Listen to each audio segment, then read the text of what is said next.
Beats by Trill, straight Killerville, dog.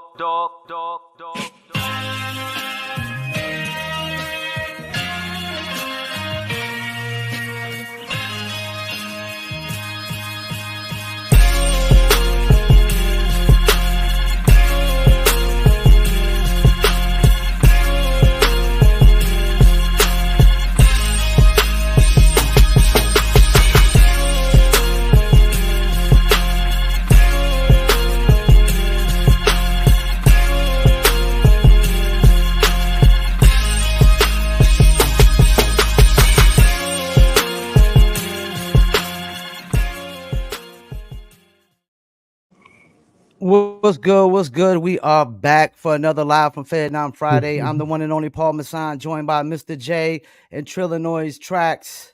How y'all feeling tonight? Feeling good, man. All right, Feeling so good. we got some special guests tonight. These guys are not just part of hip hop history; they're a big part of North Carolina hip hop history. Exactly. I just recently found out that their name is an acronym. Yeah. And I think they're the first hip hop act that I remember ever being signed to a major label. If I'm not wrong, I'll let them correct me. But their group name acronym stands for "You Are Gonna Get Fucked Up If You Front." Let's bring on YAGGFU Front. Word. Fellas, how y'all doing? How y'all doing? What's up? Thanks for having us. Appreciate it. What's up? Yeah, man. And we got y'all on the big screen. Appreciate y'all coming on, man. Definitely feel like this is a North Carolina Fayetteville hip hop show. We had to have y'all on. It's Exactly. right. Word. I want to start with that. Were y'all the first act that signed to a major label out of North Carolina? Hip hop, yes. Yes. 100%. Okay. 100%. That's what's up.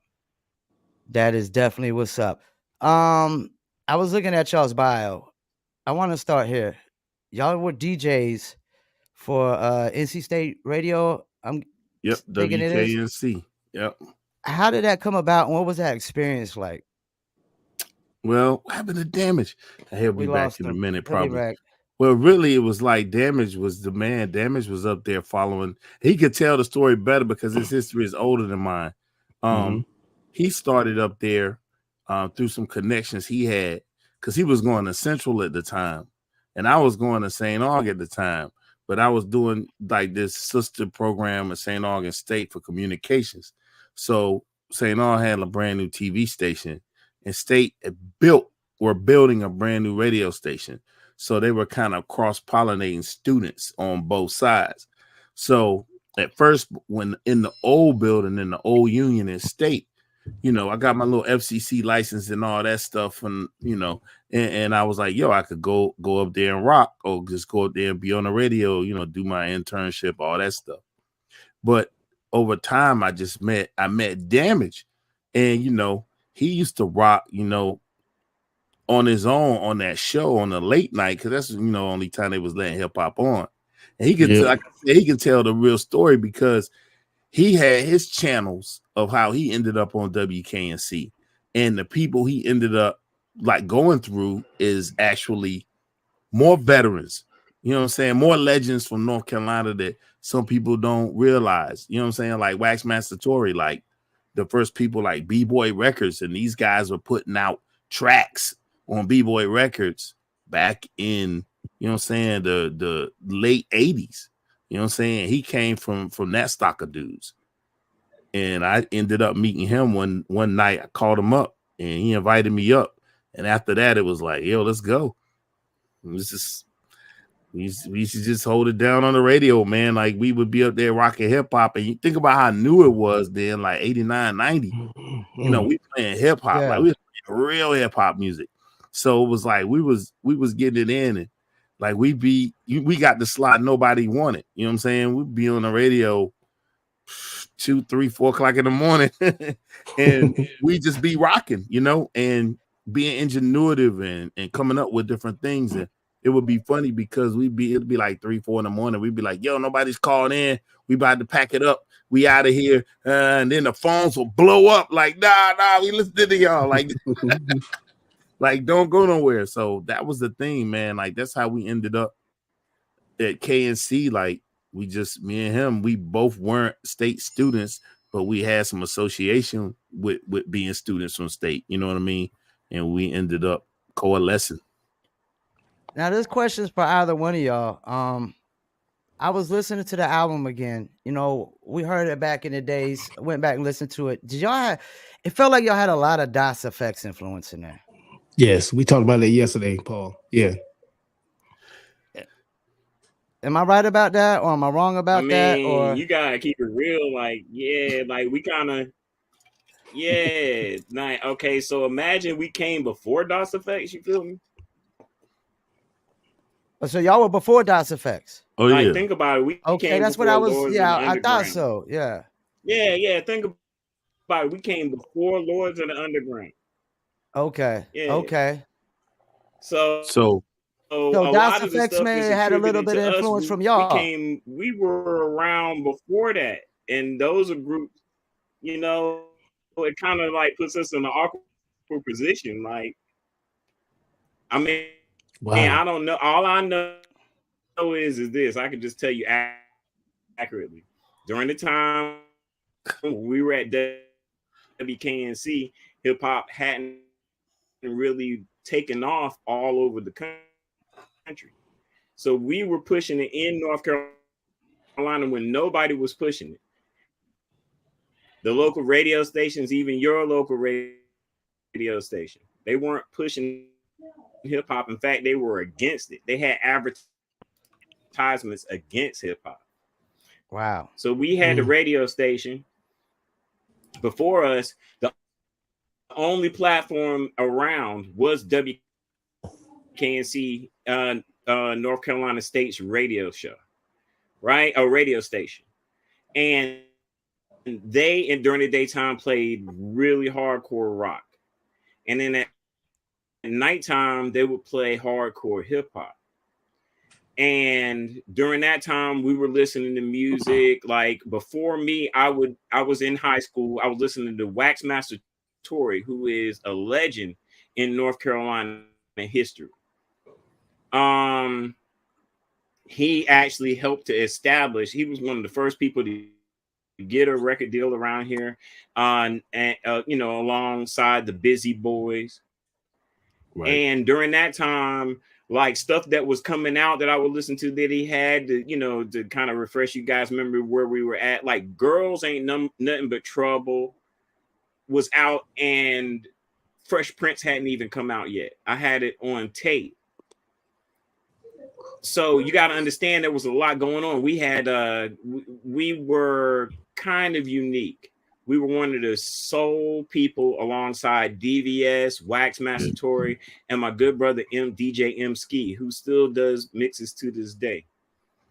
The Complex Engineer, New Jersey, still active as well. All these people were active in hip hop, but it was like a handful of people all together. Yeah. So when I got there through M Ski. M Ski brought me up as like a rapper sidekick, and then he left to go to New Jersey. And when he did, he let me get his spot.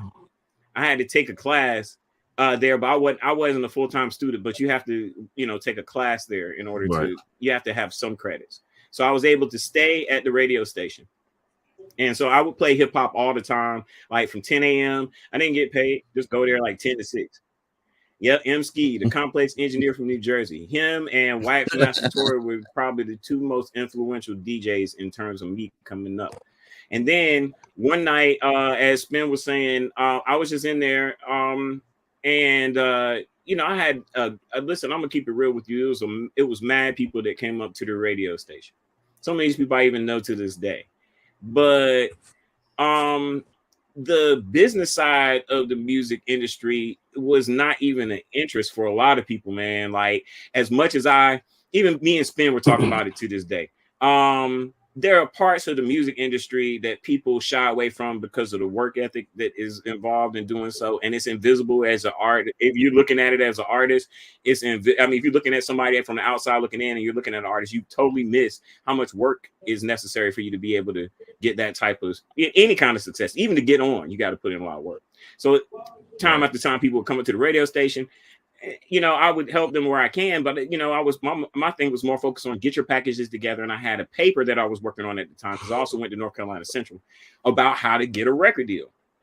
Spin and Jingle came up and just walked down the hall. I actually, when he called me, I thought he was Tory, Waxmaster Tory. He knows this. When he called, and then when I met him, I was just like, who are these guys? You know, but they came in with a record. They had done a record on wax. And Spin was like, hey, you think I can DJ on these turntables? We had these wonky turntables. He did a quick setup. And he did this mix of, I'll never forget it, Shazzy and the Imperial March from Star Wars. And it was so fire. Like the beat, if you don't know who Shazzy is, she had a song out called YAGGFU. And at that time, it had a strong substitution. If you know your beat breaks, it was a substitution beat break. And it was like that. It was like, and it was like set my whole day on fire. It was so fire. Had me calling on my people to try to get us pizza and stuff. And it was on after that. It was like we were fast friends. And then one night after us going and doing the radio show, I remember getting a vision of us getting a record deal. I'll never forget it. Spin had a Ford Tempo, a white Ford Tempo. And I was in the car. We were outside of Valvano's, the old Valvano, the gym over at State. Man, I had a vision. We were going to do it. At that moment, I really believed that these were the guys that would actually help me to maybe try to put North Carolina on the map. In fact, that's what we would say all the time before people started saying put somebody on the map or put a spot on the map. We said we were going to put North Carolina on the map. We say it on the radios all the time. That was our phrase.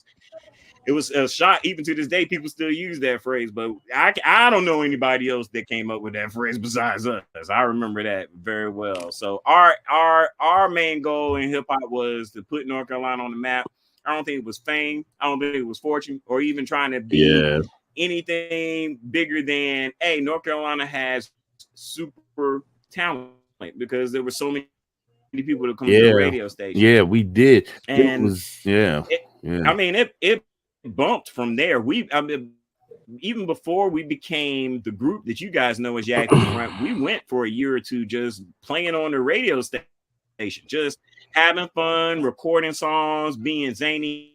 Our goal was, we started seeing like a gangster element or a very negative element starting to go into hip hop, and we were more about the peace, love, unity, and having a fun element of hip hop. So we wanted to make it so that people who felt like, oh, I'm not a gangster, oh, I ain't. Oh, we lost him. All right. Well, I want to let Mr. J get in a question, because he's actually the one that booked y'all for the show. Mr. J, what you got for me? Well, basically, I was trying to, get your opinion on, first off, the kind of evolution of when y'all started to right now. If you have any idea about where does individuals like Entice, because I think she was kind of around that time too. When she was. Did they come out and, Entice was kind of right behind us. Like, she was doing stuff locally and she was bubbling hard, and she started, creating her own space, and she definitely had interest in for the record labels. Because, as we got signed, like, we had people asking us about her, like, what's up with Dad? What's she doing? I'm like, yo, she crazy in North Carolina. Like, people love her. And she really came into her own and started doing her thing. She, eventually, like, right after we dropped, I think she ended up coming out with the Venoms. I think she did Hush Hush Tip first. She got bubbled real hard, and she got signed. And I think they they decided to put her with the Deadly Venoms, which is like they trying to be like the Wu-Tang, the women of Wu-Tang. You know what I'm saying? But you know, she was really creating a buzz and doing her thing. I think she just like what happened to her is what happened to us as hip hop was changing. She got put in a nice position. She had like a hit and it was popping for her, and then like the music kind of left on everybody. Like hip hop made this move to be more concentrated on things that are more shock value than they were when we were coming up. And like Damage was really talking about, we was really trying to counterbalance that, right? Because it was such a prevalent thing. That's what was crazy about the whole scenario is that everybody sat up here and had their own ways of looking at hip hop as a way out, as an escape. Right. But the understanding was during that time, with the artists that we had, like you were speaking on Entice and stuff like that. Right. Those were people who had either infrastructure or people around there. They were pushing forward. They kind of had an idea of where it was going to go and how they wanted to pull it off. You know what I mean? So it put everybody in a different perspective, because if you didn't know that middle part, if you don't know that middle part of how to make that transition from making your music, putting it together, and actually getting to the point of where somebody's showing interest or you're trying to get a record deal, you're going to constantly be in a loop. You're going to be making more music. You're going to get you're going to get people around you who are going to say, yeah, man, it's dope. It's dope. I don't understand why you're not blowing up. But, you know, all the technical aspects of it was what we were researching back in the days. And so when we met other people that were like that, it was clear that they either had somebody else doing it or they were doing it on their own.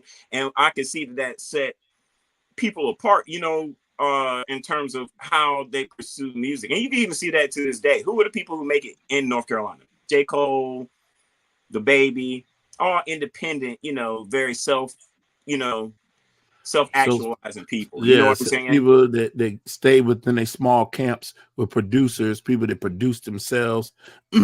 North Carolina, I realize is dope to me with hip hop, because we have a lot of people here that their influence is really wide. You know what I mean? So they create this real self-actualized music. You know, we when you talk about people in the game in North Carolina, they all have their own distinct styles and their own distinct way of presenting themselves. You know what I mean? And I think that's a North Carolina thing. And, you know, you even saw in Virginia, because we spent a lot of time in Virginia. Jingle was from Virginia, is from Virginia. And, you know, you saw that spill over into Virginia like that, where Virginia was like, you had Timberlands and Missy's, and you know, you had Neptunes, and everybody had their own flavor and had their own way that they wanted to present themselves. And North Carolina was like that. It's so many groups that were coming around when we were coming up. There were dope, I mean, really dope groups that nobody's ever heard of unless you from here, right? And you as old as I am, this you really don't know who these people were. But there were some really dope guys, really dope women, like Two Sentimental Queens, and what was her name? Seventh Tribe, like Seventh Tribe. It was another girl that was rapping, and she was fire. I can't remember her name right now, but it was Fire. Like, I didn't mess with Lady Fire. Like, there's so much history, especially in the Raleigh area. I don't know how it is. I know you guys are down in Fayetteville. Yep. But there's so much history, North Carolina history, in terms of hip hop that does not get discussed. I do want to point out the fact that we did do what was supposed to be what they said was a tribute at the Raleigh Museum, downtown Raleigh, to hip hop for 50 years. However, it left me wanting. First off, you know, there's a lot of storied history about hip hop in this area, and it really has had an influence on national artists. But starting with us, but we tend to lean towards rewarding people, not supporting them because they're a local team, but who makes the most. And then right, I remember people being against J. Cole until he hit Madison Square. Like, it's that type of stuff that will continue to give this impression. Now, if we go overseas or we go to other countries, it's different. But in North Carolina, it's a crash in the barrel mentality. To stop none of the artists. I guarantee you, none of the artists like The Baby or Ninth Wonder. These are people we've you know, either encountered either by proxy or whatever. Nobody ever tends to have that attitude. It's usually people who are from the outside looking in, and there's a lot of camaraderie in North Carolina in terms of hip hop. But if you're just coming into it, you might already be resentful of the other people who are doing it. You might not have any, interest in dealing with history or, paying homage to any artist, much less North Carolina artists. So one of the things that I definitely appreciate is the fact that, we as artists, we pay homage to those who came before us, and we also give props to groups that are out now, Little Brother, all groups that are doing stuff in the North Carolina area we support. But in order for us to take it to the next level, that's what's going to need to happen for this new generation, and it's going to be a gap. There's a lot of people who listen to stuff like us. We're more of a golden era type of hip hop group. The Baby, he's got more of a trap, leaning. I wouldn't call him trap all the way, he's definitely, people sometimes say, hey, yeah, you guys, try to have a New York style. I understand. If you go and listen to our stuff, the only thing you can say like that is that we try to have our own style. You know what I mean? We try to be separate and different from everybody else. Now, what has happened is over time, people have gone back, compared stuff that's come before us or could become after us, and made the assumption, oh, you guys are from North Carolina. You couldn't have come up with these ideas and concepts and done all this stuff on your own. Sometimes people say, oh, well, Diamond D produced for you guys, but Spin really did it. You know what I mean? So, my main thing is that none of this stuff has made us, it didn't. I'm pretty sure Spin can co-sign. It didn't. None of these things should deter you or any other artist from continue on to pursue something if it's something that you have a passion and a dream about. You know what I'm saying? Yes. I feel happy that we can come back after 30 years and still have a fan base there ready to hear our music. That's crazy. So, but it wasn't part of the plan in the first place because, our stuff was kind of future forward, bro. That's why y'all can look back at it and go, hey, it's this or that or the third, because we kind of baked in the fact that we were trying to do something that was a little bit different, that would last longer for those who wanted an alternative. Yeah. Trillanoyx, what you got for us on the questions? I mean, after listening to him talk, he done brought up more questions for me, except yeah, who was on Reddit? Which one of y'all? I'm just saying, as far as you brought up they were talking, you trying to sound like New York, but in '94, New York was running the music scene. Right. So you can't diss somebody for trying to sound like what is out there. But here's what's funny about that. When we dropped and people were hearing us, we would be in New York, we were dropping music. You know what I'm saying? We were talking to people, we were getting in the mix, and people were like, everybody in New York was like, oh, y'all from LA? He's like, nah. People down south was like, y'all from New York? He's like, nah. Right? And people in LA was like, y'all out the Midwest, where y'all from? It was funny because nobody could peg where we was. We'd be like, North Carolina. Everybody was like, what? North Carolina? Oh shit, okay. And it was funny because everybody was trying to put us in a place, but they couldn't.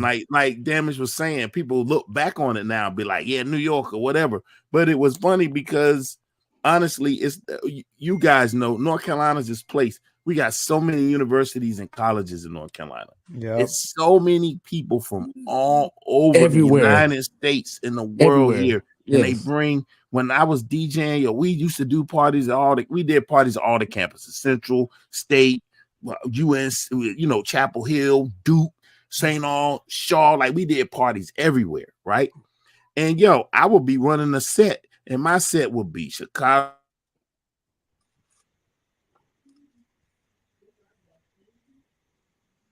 I think we lost them.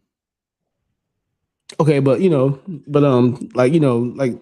that New York style. I mean, I hate when people say that because, New York was the mecca of hip hop. I mean, it's like right now, like Atlanta is the mecca of hip hop right now. So you can't tell if somebody from Atlanta or not because they're using that style. So that's the reason why I brought that up. And then, he brought up the crabs in the barrel thing, which we always talk about. I don't want to say just. just Fayetteville, but North Carolina as a whole. I mean, North Carolina as a whole, I mean, it's like right now, like Atlanta is the mecca of hip hop right now. So you can't tell if somebody from Atlanta or not because they using that style. So that's the reason why I brought that up. And then, he brought up the crabs in the barrel thing, which we always talk about with. I don't want to say just You know what I mean? Like, I mean, that crabs in the barrel shit, man. I mean, it just kills me. I mean, it blows me, man. You know what I mean? But it's like, you know, I mean, we have every type. I mean, even if just Fayetteville alone, I mean, we have every type of artist from a West Coast type, a New York type, a ATL type, or a Florida type. You know what I mean? So, you know, I mean, and it goes back to what he said that, you know, like, I mean, North Carolina has the most historical black colleges. Right. I mean, you know what I'm saying, out of any state in the whole country. And then on top of that, I mean, we got military bases all across I mean, like, you know, I'm a military baby, so I mean, you know, so I mean, I came to Fayetteville, so I mean, you got people like from everywhere in the whole world. I mean, and I think, I mean, that might be the gift or the curse of North Carolina, being that, you know, like, is there a question in there? I'm gonna keep it real with you. If here's the blessing of being from North Carolina, bro, when it comes to that. Okay. mm-hmm. All right. The other artists, they probably succumb to the same thing, but I'm gonna tell you how it helped me. Man, it made you not think locally. It made me think globally. Yes. Okay. So we haven't had, like, historically, we do not have a lot of sales in North Carolina, but nobody does. Okay. So you can't take it personal. And the second thing you have to understand is that your goal is not about who's around you, your local friends and family. We always believe, hey, we need to have, you know, a local support in order to make it. That's not your goal. Your goal is to be at the top of the game that you possibly can. I don't care if you're in your bedroom or if you got a $100,000 studio in your house. Your goal is to be at the top of the game as best as you can. Because the truth is that, you know, we were just saying, oh yeah, other people were like, y'all are from LA, or oh, y'all from New York, or whatever. Many times artists aren't even sure how you even put the music together. Even some producers and people at record labels. It's never gonna stop of people not wanting to put you in a box. Okay. So to get outside the box, one of the things is to think, well, how can I'm gonna tell you really what did it for me. You know how we all had a part in getting a record deal, but my contribution was I saw this commercial that used to come on TV a long time ago.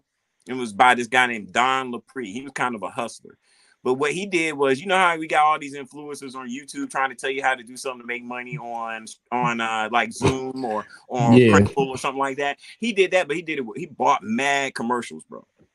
So he said, hey, you can, you know, I started making my money, my millions, about trying to find people who were on unclaimed cash. And then I went and contacted them and said, hey, I'll help you get this cash. You just give me like a $50 fee. And he said he was giving advertisements for people around in the city. And then all of a sudden he thought, oh, wow, I could advertise in any paper all across the country. I know that's old, but you know, people had classifieds. So if you paid a little bit of money for classified ads, you get all these leads to go ahead and do. Man, that's how I structured everything on my end, sending it out to places all across the country. Okay. My whole thing is that, you know, it wasn't just about, you know, our responses here at WKNC or anything like that. It was about, can we get on college radio stations across the country? It was like, we can go to every college radio station. So our influence in terms of us getting out to different places is definitely connected to the fact that we use the opportunity of contacting college radio stations, which we already knew from working at WKNC as radio DJs, right. We could work our way into those radio stations. So, and that, you know, that came from being blocked from the local popular Radio 1 station here, and you know, having to figure out a way around it. So, you know, we even came to 99.1. We did it at 92 when Soul 92 was out in Rocky Mount. We approached the radio stations ourselves, and then they reciprocated when we got a deal. So, you know, like I do understand the concept, but ultimately it's about, you know, a pool of people who are sharing incorrect information, and then you just kind of get it's hard to get out of it, bro.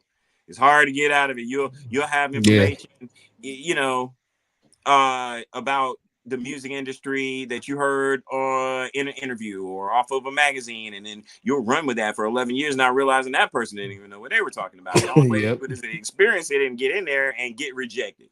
So the crabs in the barrel mentality is pretending to have a strong ability to withstand rejection. That's really what it is, bro. Yeah, I mean, but I was going off what y'all was saying, but to lead into okay, first of all, my favorites are Roll with the YAGGFU. Looking for a contract is really, I'm going between 1 and 2 on that one. And then, all slow, but y'all started. I mean, y'all got y'all contract in '94, and the one thing I think that a lot of the new generation needs to hear is what was y'all path on to getting signed? What was your whole path on to getting signed, and how did you get signed, and who did you meet to get signed, and all that. I want to know that journey right there, and I think everybody else needs to hear that too.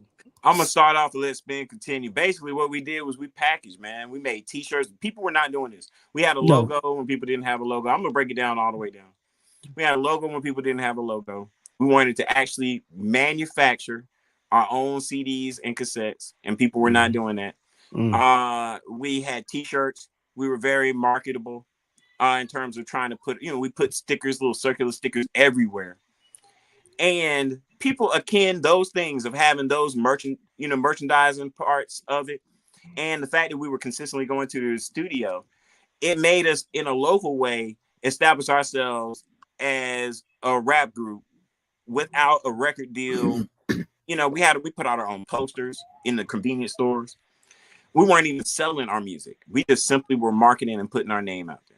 So the number one thing that we did to get a record deal that sets a lot of people apart is we knew who we were before we started doing it. We had planned on going to. We did. Am I wrong? We rode in the back of a pickup truck to go to the studio. 3 hours. That's a fact. Both ways. Yeah, both ways. Sometimes we rode in cars that broke down on the side of the road just to get to the studio. So the work ethic and the fact that we took the time out. And then the number one thing I think was looking on the back of records to find the addresses, right? When you say Spin, yeah, because what we did, we sent them around to everybody. Like it seems so simple, but you have to keep it real. Like imagine it jumping over the heads of everybody we were around, and if we gave advice, is like, I don't know.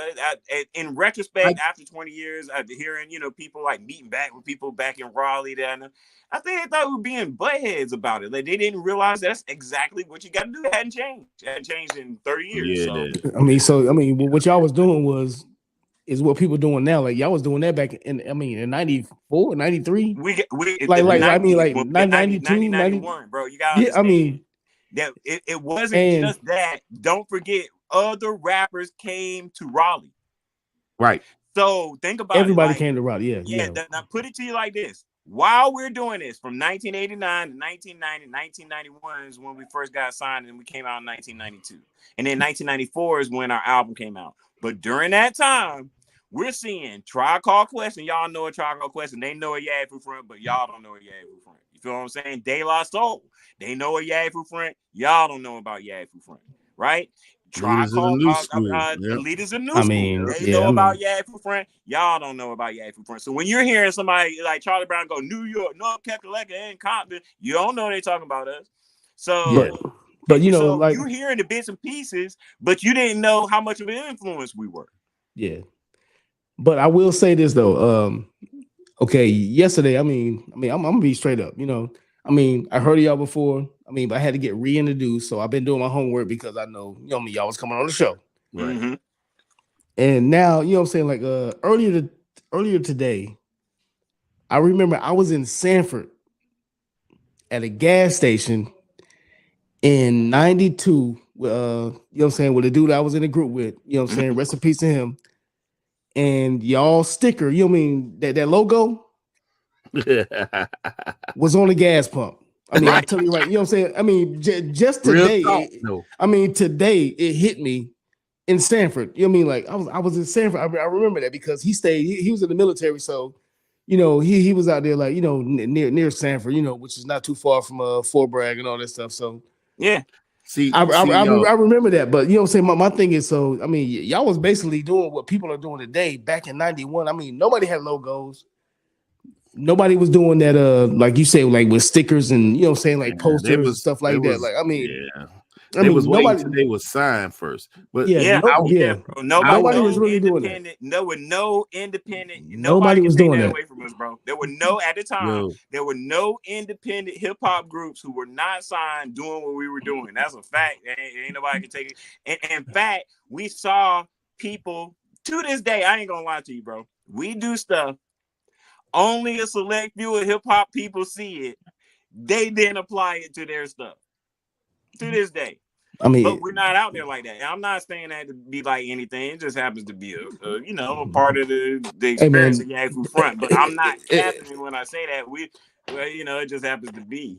It's like I said. I mean, the truth is the truth. I mean, it ain't bragging or I mean, facts is facts. Yeah. I mean, but my only other question is like the production. I mean, who did? I mean, like most of the production on the album. We all did. We mixed together. You can't really pinpoint. You can start off like, I'll give you an example.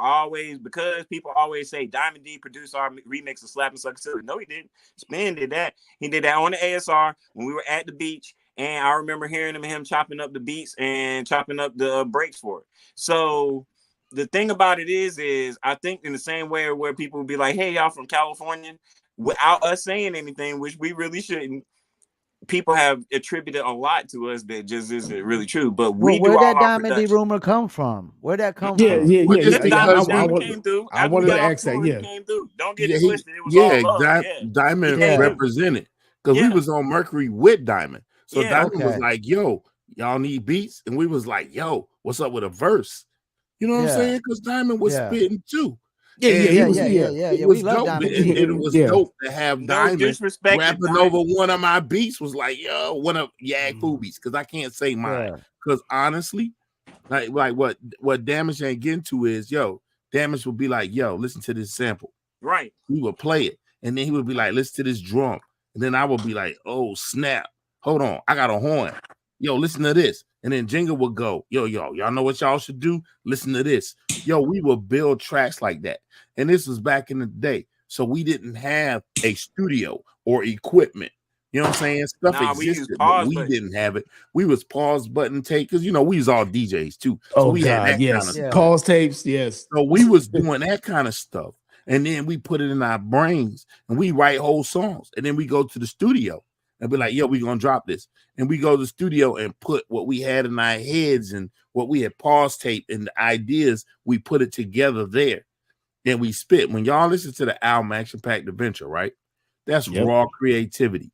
When you listen to those verses and stuff, yo, we didn't go in the studio and record our verses 5 or 6 times. Come back next week and record them again. We would write them joints right then, fill in the track, and we would go in, we would spit them. I mean, then on top of that, right, and we'd be like, yeah, that's it. That's it. Dope. And then that's it. We ain't go back. We ain't try to. That's why the album feels like it does. And that was our benefit. Like our A&R man, like Kiyata. He let us do it. Yo, he let us do it. And people like to set the label like that. They let us be ourselves, which I can say I'm super grateful for, because we watch other groups sign to Mercury. Really, their project managers and people were so hands-on, they really couldn't get loose like they wanted to. Go ahead. Let's let Mr. J get another question in there. He been down there quiet in that corner down there, man. Mr. J, you got another question for us?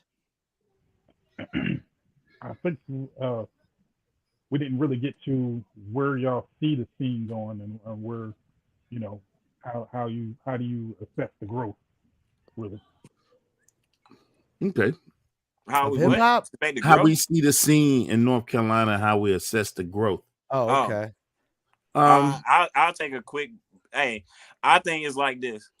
When you say assess the growth, okay.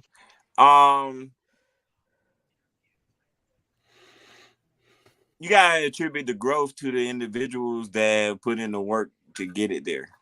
Okay. Growth, hip hop wise, and North Carolina has not grown much. I agree. Individuals and I'm glad he said they've grown a lot. You get where I'm coming from. For example, we have Dreamville. That's the glad growth he said J. Cole. Straight like that. That ain't the growth of Raleigh, honestly. He's not from there, yeah. No. I'm just saying in terms of Raleigh hip hop, that's not a boost in terms of are we going to have now more inspirational artists from Raleigh being given a voice or given an opportunity or platform? I'm glad he said it. Right. So what I'm saying is that do I appreciate it? Yes. Does it give us a good look? Yes. Does it bring us tourism and tour dollars? Yes. Do I appreciate J. Cole? Absolutely. As an artist, as a producer, as a lyricist. In fact, I 100% defend him on what he did. Anybody that's trying to turn tail on J. Cole as a fan can kick rocks. Kick rocks. Kick rocks. Kick rocks. I ain't even going to address it. That dude's got my 100% support. But moving on. Paul doesn't. Huh? Don't even try to Paul does it. We'll be talking about it later. Paul will tell you what he feels later. I'm gonna call you out, Yobi. And you like calling everybody else. I'm gonna call you out too. Yeah, I'm gonna keep it real. Here's my thing. I came up in here peace, unity, and having fun. Exactly. Battling corporate, all this other stuff that putting rapper against rapper. That's all corporate. And so since I'm not down with corporate hip hop. And I remember when it was together, I know what corporations did. Y'all heard about it. You know about it. You know they had the meetings. So you know what it is. I was there when it was happening, bro. We're one of the casualties of what it is that you guys might say is the idea of the hip hop cop type scenario or the Illuminati type scenario. But none of it is true. No, it's not no hip hop cop situation. It's a corporate situation. Yes. Okay, so what I'm saying is in terms of the growth of hip hop, in terms of independent hip hop in North Carolina, check that out though. I don't know how everybody rates who. I don't care. All I know is this. I'm gonna rattle these names off: Knife Wonder, Crisis. All right, and then you got J. Cole, really Dreamville all together. JID is a standout, right? But Earth Gang, right? Yeah. And then you got, don't forget the Baby. One thing that seems to be throw us in there. Everybody's independent. You could say we got signed to a major record label, but as I pointed out to this guy named the Journalist Sincere, right, on Instagram, he sent me a bio package from us that was sent around from our stuff. It was stuff we did at St. Augustine's College, bro. It was the exact same. The package, they just copied and pasted it. Am I wrong, Spin? You saw it, right? And they copied and pasted everything we did. So what I'm saying is that North Carolina we are one of the most like independent hip hop states that there is. And a lot of times we don't champion that. So that's why I can tell you two people right now. If you want to talk about it, my favorite two people in North Carolina right now is Shame Gang and Juice Lord. Right? Shame Gang is fucking incredible. You know what I'm saying? Juice Lord is incredible. I like what they doing. But it's just like Damage was saying, they in silos, right? They in silos doing what they doing. They know each other. They do shows together. They kill it. But it's like North Carolina as a whole isn't standing behind Shame Gang and Juice Lord, and they should be, because these two dudes are amazing. There's a dude that y'all may or may not know about from Fayetteville named Vinny Dangerous, right? You heard of him? I'm not familiar with him. Go find Vinny Dangerous and listen to this kid. Go listen to him. Jay Swerve, me and Paul talked about that. Yeah. Yo, he's top tier MC, man. He's top tier MC. He's not just, he sound like everybody else. No, right? So these things exist in North Carolina. They always have producers that come out of North Carolina. Yeah. People sleep. They don't think. There's crazy beats. There's crazy dudes here that's nice. Really nice on the production. It don't sound like anybody. Yeah, think about drugs beats. Let me think of people drugs. I can throw names out that OC from NC. I'm just trying to show y'all like I'm deep in me and Span deep in the North Carolina. Maybe a little bit more than most the average person is, and you can attribute that us being in the groups. But we doing what we were supposed to do. We're more of a group that was supposed to inspire other groups than anything. Yeah. You feel me? I went to Ski Beat's house in Greensboro one day. We recorded Listen with Ski Beats. Listen with Esau. I learned so much, man. Like we sitting there, like his manager calling, talking about such and such. You know what I'm saying? Like his manager calling, like send me some beats. I mean, I got to send a beat pack out to this and that. I was like, I mean, I learned so much, man. I mean, right, man. right. I mean, North Carolina. I mean, I don't know what it is about North Carolina, man, but I mean, we have everything because I mean, I always call North Carolina the Middle East. Right. You know what I mean? I mean, like we in between everything. Like we get everything at once, and you know what I mean. Like so, you know what I mean. Like I mean, I lived in Cali, so I mean, I try to equate everything to Cali. Like man, Cali just has. I mean, Cali just has a certain like understanding of music that no other state has. You know what I mean? Like, I mean, you got people in Cali that's doing like New York. I mean, so-called New York style hip hop. Right. I mean, what is that though? I mean, yeah. I mean, what is that? I mean, now, what is that? Yeah, I mean, yeah. Like they from Atlanta. It's like, what's? I mean, yeah, like what York? is that? But I'm gonna say like, but Cali has no boundaries, no judgment. Like, I mean, you got people in Cali doing New York type style. I mean, then you got the Cali bounce. I mean, you got the LA bounce. Right. You know what I mean? You got the Bay Area bounce. You know what I mean? Yeah. And then you I mean, you got hip hop. I mean, but they accept everything. But like, what do you think is the problem with North Carolina though? I mean, I don't understand it. I mean, I just can't grasp it. I mean, I just do not understand. Well, what is the problem with North Carolina? Like, North Carolina not support doesn't have nobody. as many hip hop fans as it thinks it does. Wow. Right. You feel what I'm saying? You said it. Yep. Like, let's just talk about the numbers. Like, you have to understand that. Like, yeah, being on my end, I look at the data. Like this, I feel like, hey, I didn't want to like spend those. You're like, what's wrong with North Carolina? Let me just come from the YAGGFU perspective. We're coming out 30 years later. I could say that it's probably a risky deal unless we really got some fire, bro. You can just sit up here in this day and age, you can come out and people gonna talk about you, right? What the main thing is that there's a lot of people who like popular music in North Carolina. Right. Okay, they really do. If it's popular, and I'm not hating on, I'm just saying if it's popular, it could be Taylor Swift, it could be The Game, you know, whoever hits right that moment. You understand what I'm saying? You wouldn't expect. So they gravitate toward popular music. J. Cole gets popular, boom, we like that. A lot of people pose to pretend so that they can elevate, you know, in North Carolina because it's so rural. Anything that you don't want to be like less than somebody else. Somebody from New York, you know, they what's the time-honored North Carolina story? Somebody from New York, some fly nigga from New York pops up and takes somebody girl type stuff. All of those factors really aren't elements of hip-hop, though. If you think about it, if you're into DJing, producing, MCing, or doing graffiti, you're not going to really notice a lot of fans in the North Carolina area giving you a lot of support. So if you go into that with that mentality and you don't succumb to the fact that you can have people around you in North Carolina be like, man, you ain't doing nothing and you can be doing everything. You are good, but you got to go into it in the first place of understanding that those people around you may support you, but they may not be into hip hop like you are. Like you might have a black book and you're graffitiing every day. You be hardcore MC. You don't even care if anybody ever hears it. You know what I'm saying? That's more hip hop than just being like, I like whoever's popular. Look at the numbers. Drake sold more than anybody else, so that means he's more hip hop than anybody else. That means it's the weirdest thing. So. Yeah, I get that there's a lot of appropriation and it's a lot, but stop worrying about those people just because the number doesn't equal other states or the number of people who have hip hop. Don't worry about the number of people who are not hip hop fans in North Carolina. Concentrate on those who are and embrace them. You feel what I'm saying? Here's the deal. I'm gonna tell y'all a bugged out fact. I ain't gonna know where I gotta turn the camera off. YAGGFU is popular in Japan more than you would possibly believe.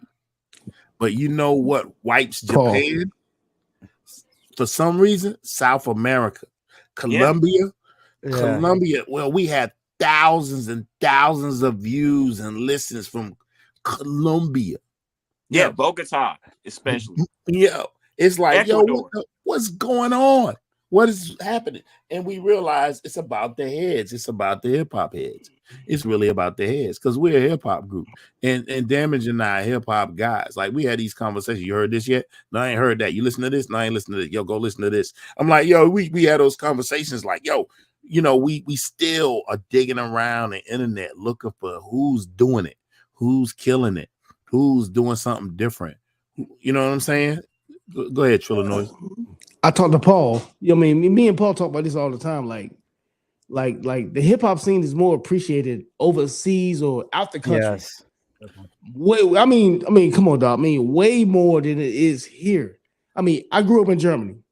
I mean, dog. I mean, it's like, I mean, even now today, I mean, there are countless hip hop acts that still travel and tour. Oh yeah, like, yeah. I mean, I'm talking about. I mean, look, like 9 months out of the year, and you know what I'm saying. I mean, they couldn't book a date at a strip club today in the United States.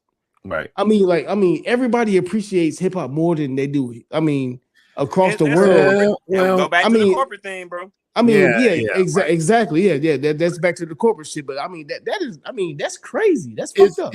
I know it's frustrating to see fucked up because we see it. Because I travel a lot. I be overseas, man. I see it. I see the difference. I see how the kids dress. I see everything. I'm walking around in Italy, and they kids dress like it's the 90s in New York. Yeah, exactly. Yeah, 19. No, it's like, yo, I'm like, what's going on? Like, hey, for real. They're like 10 years behind us. They like no. They're not behind us. Yeah, they brought it back. Yo, I mean, it seems like it is, though. It seems like they're behind us. But that right there is that's that American arrogance. They're not behind us. They appreciate it. Yo, hey Paul, you know what I'm saying? Like you know what I'm saying? Like they appreciate it more.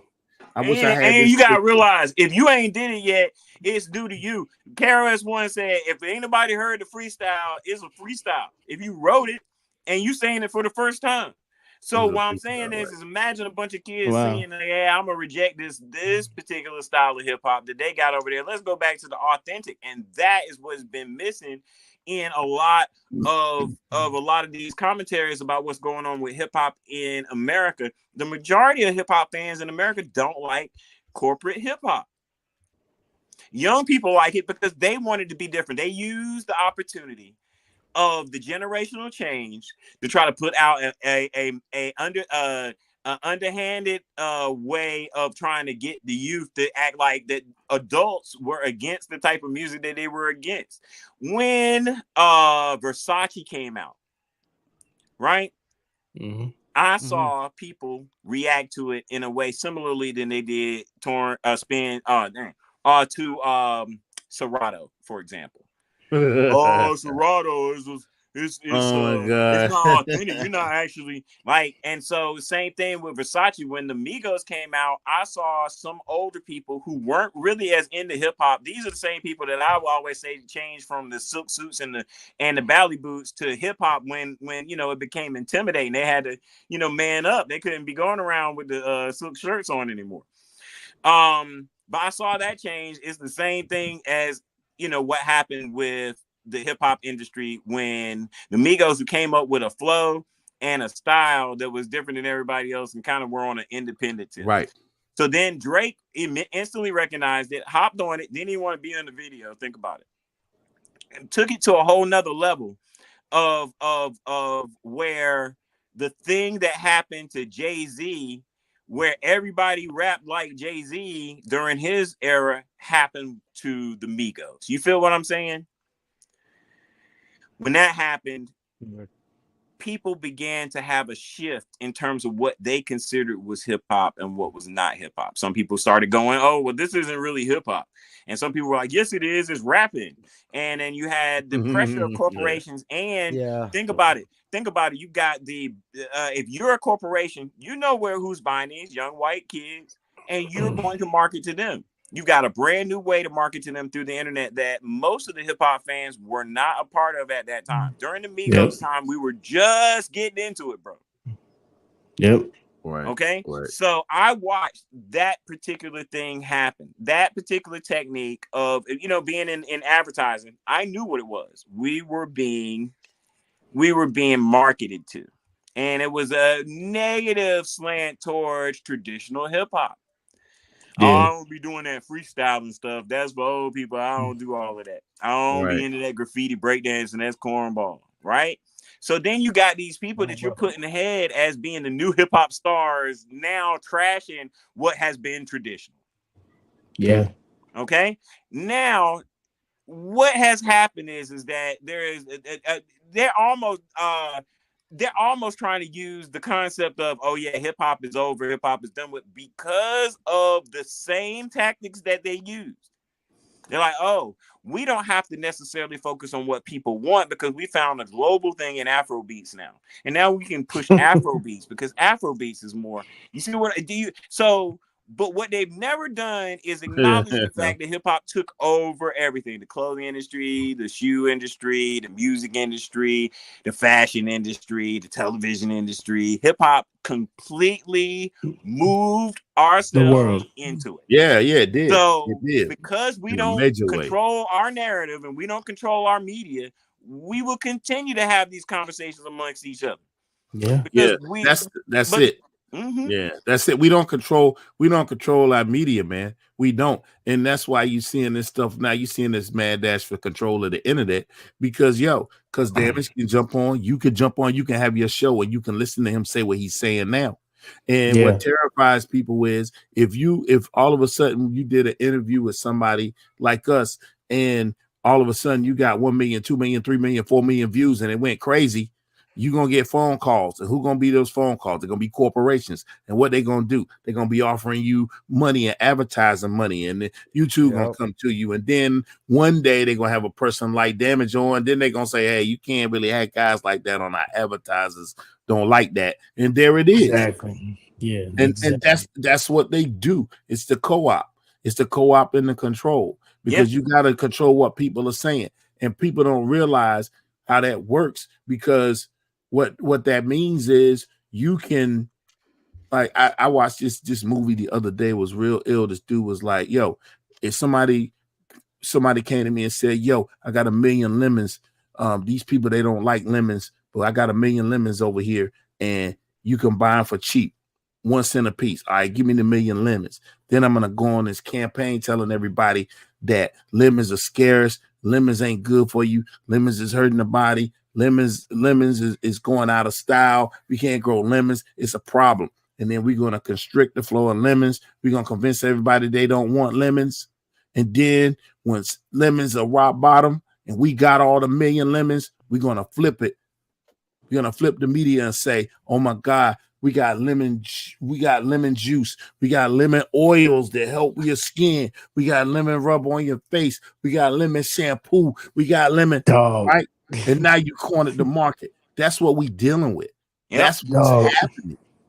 I mean, being that you said that, that's the same thing they did with kale. Do you know kale is not good for you?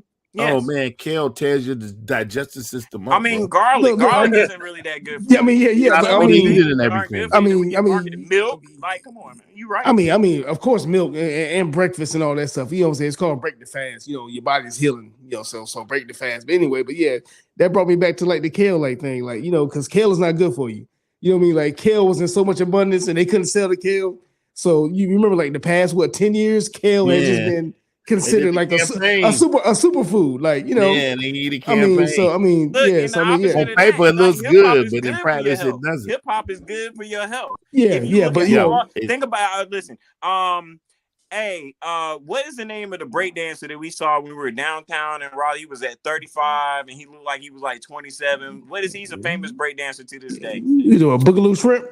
Not Boogaloo Shrimp. That's made up stuff. I'm talking about real break. Crazy Legs. Crazy Legs. Oh yeah. Crazy Legs was in Raleigh. If you look at a picture of him, I know he's way older because he was like 35 when he said that. I was like, yo, how is it you looking so young?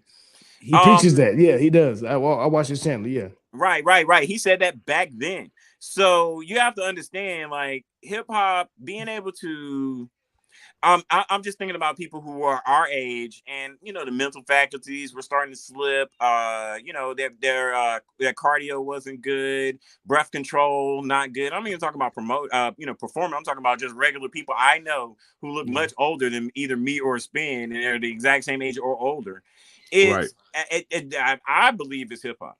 I believe that hip hop has had such a good effect on me on and basically having a daily routine of having a religion, not religious, like, but just doing something on a daily basis, practicing rhyming, having breath control, being able to hold your breath, be able to run a few miles, dance around on stage, things like that are so important to hip hop and aren't discussed, that those people who are involved in hip hop and practicing it on a daily basis get the benefits, and people, then gravitate towards you, be like, hey, you looking so good, like, you know what I'm saying? You looking young and all that stuff. But ultimately, how amazing is it that you can participate in something that gives other people joy and happiness and also gives you better health? Hey man, you know what, boy? I mean, hey Paul, I mean, this might be the best. Yeah, I think ever. we could go all night, fellas. We probably gonna have to wrap it up because we'll probably be on here like you're gonna have to do a part 2, bro. Yeah, part two next two. We just hit the hour mark, and we still got to do some topics. Part 2 next y'all week. more than welcome to come on any other time, man. That y'all want to come on. Man, just let us know, man. Just reach out. We here. Stay on for the topics. Any shout outs y'all want to do before y'all go? And I mean, I don't know if y'all want to stay on the topics or not. That's up to y'all. Yeah. Hey, we can rock, but hey, let's do this. Action Packed Adventure is now out on all streaming platforms after 30 years. You can go and listen to it now. We also have our second album, which is The Secret Tapes, which is outtakes and different songs that we have on there. People are loving that, and I'm so happy about that. Don't forget about Spin's new releases. He's already doing one with him and 12th Dot that is fire. That's out on all streaming platforms. Don't forget about him and his collaboration with Jay Gray. And don't forget about me either. I also have an album. Don't forget about Dose Hobo. So Dose Hobo has tons of music, right? So y'all can listen to and check out, at least to find out what we've been doing over many years. Like what type of stuff are we on? Come check us out. Just find official YAGGFU on. Find the official YAGGFU on Instagram, and then it's like a spider web. You can reach out and get everybody from there. We got joints here and there. People don't know, but they about to find out. Well, they are finding out. We have some new joints just floating around now that people are like, wait a minute, oh shit, what? So go listen. We stay with the tools sharpened. We ain't never got dull. You know what I'm saying? So no, we got doper. And hey, shouts out to everybody that's starting on doing music right now, Fayetteville, all across North Carolina or anywhere else in the world. Don't listen to anybody. If you love it, continue to do it. And if you're looking to get something out of it that goes more beyond your love, make sure you organize and monetize and prepare yourself business. And I'm gonna bid you guys farewell. I'm gonna let you do your topics. I'm gonna give it to y'all because you talking about fasting. I'm on the OMAD, and it's way past the time. I should have had my meal of the day, so I'm about to go get it. All right, we appreciate you coming on, man. All right, man. Appreciate you guys. Problem, man. Appreciate you guys. Part 2. We definitely got to do part 2. Okay. Yeah. Anytime, man. Anytime. We'll tell you what we learned about the industry behind the scenes. Word. Not what you think. Appreciate it, fellas. Thank you for coming on, man. Anytime, man. Peace. All right, y'all. Appreciate y'all. All right. So I don't even remember the topics. Wow, that was an hour and 7 minutes. I got a lot of chopping up to do, man. A lot of good info in there. First hip hop act signed to a major label. A lot of good info. But they said they were pretty much independent as well. Yeah, man. That's crazy. Like they work radio. They definitely had they definitely understood the business kind of early, working at radio, knowing how to get on the radio. I mean, they covered everything. I mean, even with the logo, like I said, I mean, I didn't remember till today, dog. I mean, I was at work driving, and it just popped in my head. You know what I'm saying? While I was listening to their stuff, I was like, damn, I remember being in Sanford, seeing their logo at a gas station, dog, on a pump. And we thought they were influenced by DOS Effects. They came out before DOS Effects. Didn't even know that. Well, remember, we talked about that yesterday, right? Yeah. You know what I'm saying? Yeah, we said yesterday, like, you know what I'm saying, with they sound like DOS Effects. Like, they was before them. Like, I mean, come on, dog. Like, I mean, that whole interview, man, was like, I mean, I got a whole bunch of shit to damn unwrap. Look, this is going to be my first interview. I'm going to watch all the way through. Because, I mean, I got to write some shit down and, like, you know what I'm saying? Like, actually, like you know, digest some of this stuff. You know what I'm saying? I mean, that was a lot of information, man, for real. 60 minutes worth. We need to do a part 2. Definitely. Mr. J, man, good guest, man. I mean, yeah, man, very significant for this show, man. First North Carolina hip hop act signed to a major label. We're gonna get into your official trailer real quick, and we'll be right back because I need to get some more soda. Yes, We'll be right back.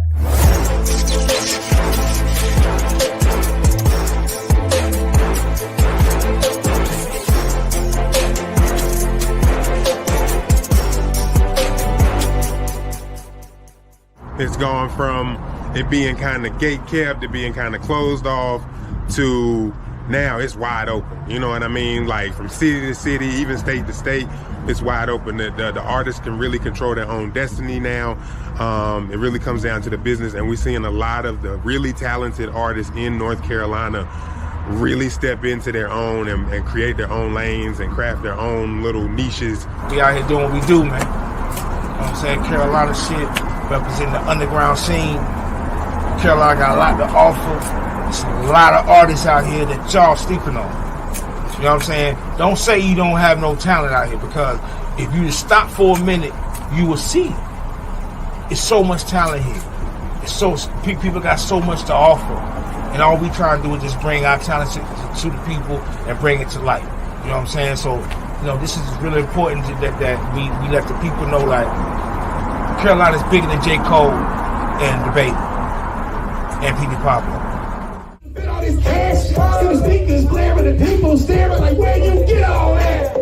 Now I got a big old bag. Now I got a big old bag. Now I got a big old bag. It ain't like, where you get all that? Now I got a big old bag. Can't even fit all this cash. He's smiling now while I'm wilding now. Like, yeah, I fit all that. Yes, now I got a big old bag. Now I got a big old bag. Now I got a big old bag.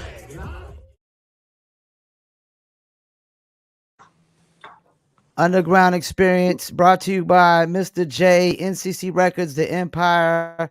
Yo, is that Eddie Ruger rapping? Yeah, Eddie Ruger. Yep. Yeah, that's what I thought. That's Eddie Ruger. He dope. And don't forget, next week we got the Mixtape Addict, right? Yeah, Mixtape. And I gotta reschedule Barry Benson, man. He wanna hit me up about the reschedule, so we gotta leave a date open for him. And still waiting on a reply from Smoother Hustler. Smoother Hustler, please. We need you on the show. Let's get into some topics, and it shouldn't be too long to get in these. Which modern day rapper would have made it in the 90s? I'm gonna start with Mr. J. Who you got for me? My top is Benny the Butcher. I think Benny Butcher has the skill set, the attitude, the image that would have definitely made it in the 90s. I think his bars definitely stand out. I think he would have been one of those guys, you know, who made it. Honorable mentions for a couple, well, actually three. Locksmith, if you are familiar with Locksmith. I've heard of him, yeah. LA. His bars is crazy. Definitely his image, the way he kind of moves around. Of course, Cole, Kendrick, those two, because of their lyricism. So that's what you got. You got Locksmith, Cole, Kendrick, and you said who was the first one? Top one's Benny the Butcher. Benny the Butcher. Trillanoyx Trax. Who you got for me? Modern day rapper that would have made it in the 90s. You know what I'm saying? I might get some slack, some flack. You know what I'm saying? Some pushback for this, but no. 21 Savage, dog. 21 Savage. Hey, look, man. First of all, fuck what y'all say. The nigga be spitting, dog. Dude be Maybe spitting. I don't listen to him enough and I don't appreciate him enough. Hey, man, dude be spitting. But I mean, look. I mean, let me finish. Hold up. This is almost like the number 2 pick in the hip hop boom bap draft, which was no. Showbiz. No. That's way different. I don't know what he said. But anyway, what I'm saying is, listen to what I'm saying. I mean, first of all, you know what I mean, we're talking about somebody that would have made it in the 90s. Okay, Who was going to produce for him? Who? Who was going to be his producers in the 90s? I mean, imagine 21 Savage over a Premier beat. Come on, dog. I mean, I'm about to throw my damn notepad and forget the rest of my damn topic. Hey, throw it, do what you want to do. But anyway, like I'm saying is, man, like this, man. First of all, his lyrics are hard, but not, you know what I'm saying? Like, I mean, like the lyrics are hard. He has a flow too. I mean, he can ride a beat, you know what I mean? And he has a style. I mean, we're talking about the 90s, right? I mean, I'm telling you right now. Matter of fact, I'm gonna put this out here right now. I mean, you know, I don't know if Premier is listening, but you know, imagine 21. If 21 Savage did a beat with Premier right now, man, it would be a fucking #1 hit right now. Trust me. And then on top of that, then on top of that, all of us old heads will be like, oh shit, 21. You know what I'm saying? Like anybody that don't like 21 at our age would be like, yo, 21 saying something. You know what I'm saying? Because we will listen to what he's saying because it's on Premier Beat. I mean, that right there. I mean, I hate to say it. I mean, it might not be the fan favorite or. That's all you got. 21. So you got 21 Savage. That's the only one you got. I mean, yeah. I mean, how many was it supposed to be? Okay, what we about to say, Mr. J? I'll say this: the Rerun joint that he's got out right now, dope. The beat goes crazy. You know what I'm saying? That beat sample goes crazy. 90s. His lyrics, it's just okay for me. Just okay. But on that beat, it makes it. I think that beat carries him. I mean, he rhymed the word pussy for goddamn 36 bars. Come on now. I mean, listen to what I'm saying though. I mean, you know what I'm saying? Like, you know what I'm saying? Bars, you know what I mean? Like, the word bars is getting blurred right now because, you know what I'm saying? Bars, he rapped the word pussy for a whole goddamn 16. Come on now. All right, let me get to who I got then. Skill. Which modern day rapper would have made it in the 90s? I had a list and then I thought of a name afterwards. I was like, I'm gonna have to put this cat at the top of my list. I'm gonna have to go with Joel Ortiz. Oh yeah. Yep. All right, Paul. Joel Ortiz would have made it very good in the 90s, I believe. I think maybe Ab-Soul might have been good in the 90s. Yeah. I mean, okay. I mean, you said modern day. I mean, Joel Ortiz, like he came out 2000 something. Yeah, 2000 something. We're talking about modern day. We're talking about at least from 2015 to 24. Yeah, we didn't make that stipulation. We I said know, you know 90s, so it's got to be anybody who wasn't. I would think that wasn't in the 90s. I mean, no. I mean, if that's the case, then you say like, yeah, you didn't make no 2015 stipulations before. No, you know. First of all, you put the topic out. You know what I'm saying? Yeah. And then on top of that, I mean, I'm gonna put the narrative. He's a modern day rapper. He's a modern day rapper. Hey, Mr. J, I'm gonna put the narrative out there that you remember last week he put the Alchemist on the hip hop producer shit. And now he picked what's his name? Joel Ortiz. I thought of him last minute, and then I got Ab-Soul. Another one I would throw out there would be RJ Payne. Who? RJ Payne. Yeah, I think RJ Payne would do very well in the 90s. You said Benny the Butcher. I definitely think Conway would then. Yeah. I'm just saying, like, I mean, so modern. I mean, so what does modern mean to you? Like, I mean, what? Griselda just came out after 2015. No, I mean, I'm not saying about Benny the Butcher or dudes that are rapping now that didn't rap in the 90s.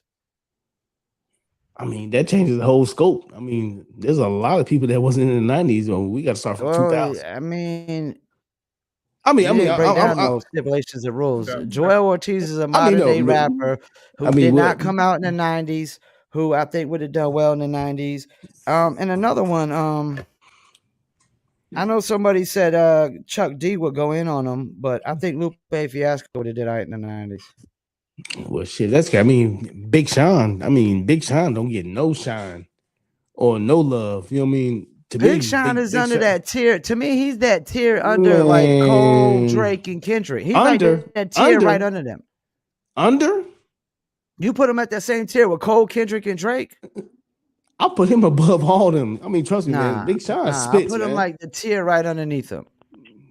I mean, man. I mean, that goes back to the guests we had. You know what I'm saying? Like with corporation, like pushing that type of shit, man. Man, Big Sean. He's not Big bad. Sean. Big Sean is better than most, but I don't like. There's levels to this shit. There's always levels to this shit. Trill, you got. Come on, man. I mean, yeah, there are levels, but I'm just There's saying, levels like, to Big this Sean. shit. And he's just not on the same level as a Kendrick, Cole, and Drake. He's just on a level right underneath, I think. Mm-hmm. But he's a bunch of levels, above a lot of other people. To me, I Big don't Sean. Put him up there. With, I mean, to me, I don't put him up there with Kendrick, Cole, and Drake. Yeah, I mean, I do. I mean, I put him better than them though. Yeah. Well, Big Sean, we're gonna chop it up. Trillanoyx Trax put you up there with Kendrick, Cole, and Drake. Exactly. Yeah. I mean, you know what I'm saying? My Like, apologies. I'll put you in the tier right below. If that's good enough, not good enough, I don't know what to tell you, man. I'm just saying, like, I mean, that's still like props. That's still good. I mean, that's still good. I mean, the guests we had on here just said the corporation push. I mean, you know what I'm saying? He didn't have that push. Big Sean get a lot of push. Big Sean get a lot of push. No, man. I mean, Big Sean done got shut down. He done dropped the whole album, a book, and all type of shit. You know what I'm saying? But you know what I'm saying? He got shut out because of the Kendrick and J. Cole beef and all that type of shit like that. That right there is a corporation push. That's not the first time he got killed on that control beat was his. And exactly. You know what I'm saying? Yeah. Control. So shit happens. Happens. Corporate push. I mean, wait, you getting killed on your own beat ain't got nothing to do with corporate. No, I'm just saying. I mean, Big Sean's a better MC than all them niggas though. Right. I stand on that one. We'll debate that Saturday. All right, what is the best hip hop posse cut? Start with Trillanoyx Trax. I know you're gonna say like Symphony or Scenario. Is that your answer? Why would you say that? Cause what? That's like no. Say it. Like it's the standard top two. Say it. It's the typical standard top two: Scenario and Symphony. Scenario and Symphony. No, see, Headbanger. The EPMD, what? Red Headbanger. K Solo. I mean, come on, dog. I mean, yeah. Let's go. Yeah. Let's debate. I'm glad you did that. I'm glad you didn't go with the top two on everybody else's standard list. Headbanger. Come on, dog. That shit is dope. Yeah. Yep. I mean, what you got? What I got? Let's put on my notepad. So my number one of all time, I'm gotta go with is probably Flavor in Your Ear remix. Oh God, dog. Wow, that's a good one. No, that's not a good one. That is a good one. That's a good one. That's a big posse cut. I mean, it was all right. You know what I'm saying? Like, but nah. Oh man. Flavor in Your Ear remix. Come on, man. You know what? I mean, who'd you pick for the 7th or 8th pick in the Boom Bap draft? Wasn't it Easy Mo B? Yeah, but I mean, what was that song you just said? Flavor in Your remix, Biggie. Yeah. You know what I'm saying? Okay. First of all, the Flavor in Your Ear remix has Puffy on the credits. You know what I'm saying? Just because he wanted to switch it up a little bit. Oh, well, wait. Oh, so it's no Diddy's on Nah. I mean, top posse cuts. Is that what we doing? No Diddy? Nah, it ain't that. But all I'm saying is the only difference between the first goddamn Flavor in Your Ear and the second Flavor in Your Ear that you know what I'm saying Diddy got production credits on. First one ain't a posse cut, anyways. Okay, I mean, but what I'm saying is, I mean, the beat ain't no change though. It's all good. It's the same beat. We ain't reviewing music. This ain't Saturday. We ain't reviewing. You know what I'm saying? I'm just saying. We ain't waiting for a bridge. We ain't waiting for a bridge. I mean, but you said posse cut though. I mean, headbanger is but let me a go. true You what? posse cut. I think Flavor in Your Ears, like the one I got is the number one, like big one for me. But this is my favorite of all time. Okay, the LaFleur, oh yeah. OG, Helter Skelter. That's my favorite of all time. That's my favorite. Okay, let me say something right quick though. You know what I'm saying? You said posse cut. Flavor in Your Ear can't be a posse cut. Yes, because, it is. You might want to look up the definition of posse cut. So let's look up Busta Rhymes on that. Cut. He's not part of the Bad Boy Posse. Yeah. This is the thing. You got the definition of posse cut wrong. You got the definition wrong. No, let me tell you how you got it wrong. Yes. Okay. Hold up. How is Scenario considered a posse cut?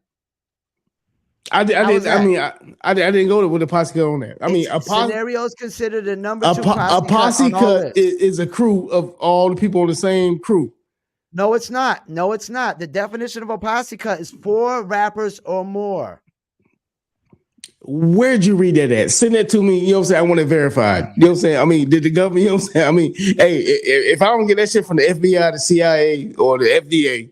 Definition of a posse. A posse cut. A posse means people that roll together. You know what I mean? Like, you know what I'm saying? A posse cut. Check it out. Wikipedia. I mean, that's people that roll together. So Wikipedia says, yeah, so but the symphony is a posse cut. Okay, but look at the definition of a posse. Hold up. Look at the definition of a posse. Look at the definition of a posse.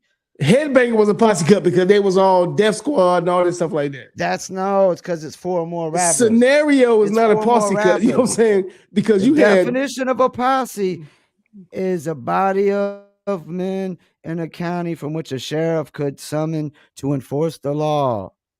So we can't go off for like regular. So definition of a posse cut. So that means that described as posse cuts are tracks that include 4 or more rappers.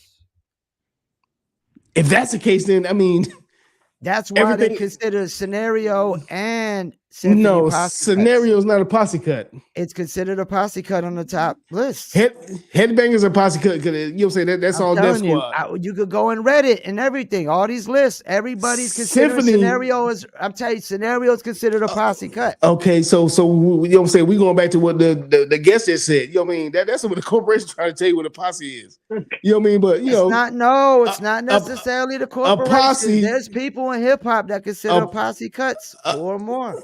Okay, well, they're wrong. I mean, a posse is people that roll together. So how a posse is people that roll together. Yeah, but it doesn't mean they had to be. But it doesn't mean they all had to be from the same rap group. The Symphony was a posse cut. That was all Juice Crew. But I'm telling you, every song that's 4 or more considered a posse cut. Exactly. Headbanger is a posse cut because it was all not just because that's not the only reason they consider a posse cut. It's you know what I mean? More. Like, I'm telling you, dude, it's 4 more. All right, let's get to the next topic. We getting technical, but yeah, I don't believe that. Yeah, that's not a posse cut. I gotta get my I mean, you ain't. So go ahead, Mr. J. You want to chime in? I gotta get my list in. Before we move on to the next topic, I gotta get my list. Oh, you didn't get your cut? Yeah. Oh yeah, exactly. Yeah, because you debate with me. I'm just saying. I mean, a posse is a crew. You know what I'm saying? Like, we could crew up. We could be on different crews and crew up for a song. No, that's not a posse, man. A posse is a crew, unified. I'm telling you, you better go check. You better go Google it. Go Google the list. You'll see. Here's my list. My number 1 is LL Cool J. I Shot You. The I Shot You remix. That's considered a posse cut. Thank you. That's not posse. It is. Thank you, Mr. J. All right, we're going crew on to cut. the next I mean, like it's 4 or more rappers. Trill, man. I'm telling you, dude. Next joint is Banned from TV. That's Nori's joint. Banned from TV. Considered a posse cut. Y'all consider that. I mean, I'm just saying. I mean, you know, there is other people, not just us. There is thousands of other people in hip hop that consider these posse cuts. Posse is a crew. We're not dictating. Me and Mr. J are not dictating if these are posse cuts. There's other people that's already saying these are posse cuts. Now let's finish this list. All right. My next one is actually my personal favorite. One of my personal favorites is Pure Uncut. It's by 8 Ball from 8 Ball and MJG. It's got a psychodrama, Silk the Shocker, Mystical, and Master P on it. Which is considered a posse cut. Thank you, Mr. J. I mean, just because both of y'all niggas agree on that shit don't mean it's a posse cut. You know what I'm saying? You disagree. Just because you the only one that disagree. Have y'all watched the? Hey, look, have y'all watched the movie Posse with Have you watched Young Guns? Have you watched Young Guns? Have you watched? Posse. Have you watched Young Guns? They were considered a posse. Okay, I'm gonna say this. You know what I'm saying? This right here goes back to that one guess. You know what I'm saying? Who drugs? Hip hop has, you know what I'm saying? Hip hop has different rules. You know what I mean? Hip hop is the same culture that says that if you don't write your rhymes, you're not an MC, right? You act like we dictate right now. We're going off of what other people were saying. Fuck what other people say. I'm talking about what we are talking about. And I agree. Posse cut is 4 more. Okay, in hip hop, if you don't write your rhymes, what do you call it?